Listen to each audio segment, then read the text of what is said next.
بارک الله فیک. البته از رسول اکرم صلی الله علیه و سلم ثابت است که پیامبر صلی الله علیه و سلم دعای قنوت رو خوند در البته حالتی نوازیل مشکلی که اومد در نماز فجر و غیره، اما این ابدی نبود. ابدی همیشه در نماز فجر خوندنش بدعت است. پیامبر در حالت نوازل خوندن، یک مدت خوندن.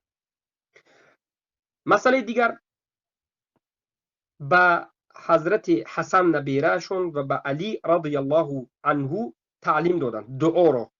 به حسن گفتن که وقتی که نماز ویتر رو میخونی این دعا رو بکن: اللهم اهدنا فيمن هديت وعافنا فيمن عافيت وتبارك لنا فيما أعطيت وقنا شر ما قضيت وقنا واصرف عنا، در بعضی روایات شر ما قضيت.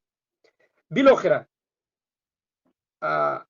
این دعا رو کی میخوندن؟ بعد از اینکه سمع الله لمن حمده میگن خوند. البته قول‌های است که پیش از رکوع، قول‌های است که بعد از رکوع، لیکن جمهور علمای سلف از عمر بن الخطاب رضی الله عنه، از عبدالله بن مسعود رضی الله عنه، از ابو هریره رضی الله عنه، از انس بن مالک رضی الله عنه و از احمد بن حنبل و غیره از صحابه و از تابعین و تبع تابعین روایت است که دعا رو بعد از رکوع، وقتی که رکوع میکردن و سمع الله لمن حمده میگفتن، دستهایشون رو میبرداشتن و این دعا رو میکردن و برداشتن دست ثابت است چه که عمر بن الخطاب رضی الله عنه و این عبدالله بن مسعود و انس و ابو هریره و غیره برداشتن.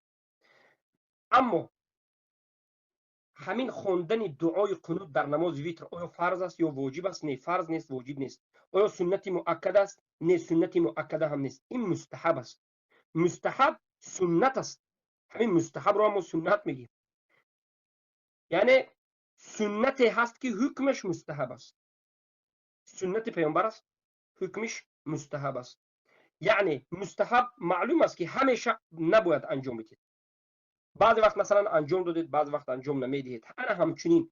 اما روزی معین نمیگذارید که من یک روز میخونم یک روز نمیخونم. گفتنم شرط نیست. یعنی بعضی وقت میخونید و بعضی وقت نمیخونید و غیره. بارک الله فیکم.